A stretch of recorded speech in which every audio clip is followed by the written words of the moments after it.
I'm Vivian, and just to sum up, our proposition is that California should cancel the high-speed rail project approved by voters in 2008.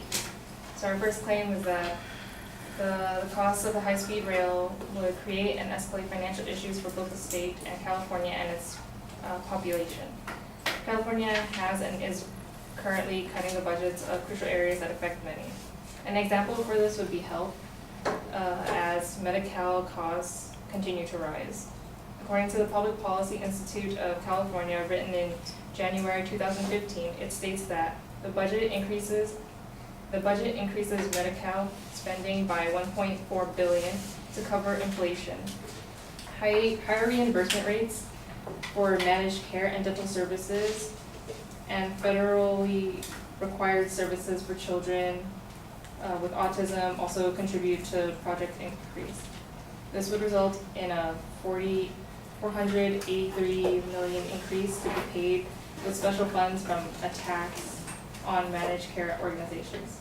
And this is just one of the effects on budget cuts in one area.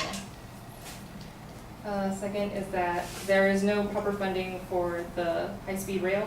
In other words, according to the Legislative Analyst Office, it remains uncertain at this time whether or not the state will receive the necessary funds to complete the project.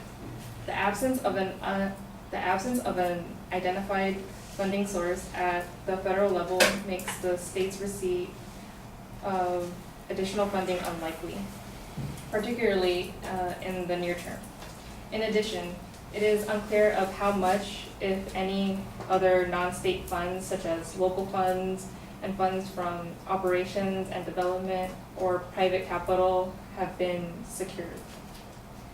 Our second claim is that the passage of Proposition 1A in 2008 provides direct funding for the construction of the rail. From the Oakland Tribune, the most historic budget problems have led to higher fares and less frequent service.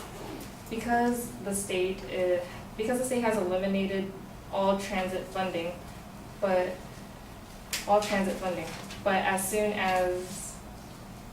in July 2010, they expect to find aid through the $9 billion Proposition 1A bond. However, only $950 million was set aside for regional transit improvements that would accommodate the bullet train. And our third claim is that canceling the funding and construction of the high-speed rail would benefit and prevent financial issues in California. In 2014, according to the Washington Post, the Railway Authority boosted its cost estimate for one key segment in the Central Valley by 15%, or about $1 billion. Some opponents believe the cost could skyrocket to about $250 billion or more. We're talking about real money, our money. This is money that is not available for healthcare, education, and social services. This is money being drawn out of the system for a program that is going to serve very few people. And that is why we believe that California should cancel the high-speed rail project. Thank you.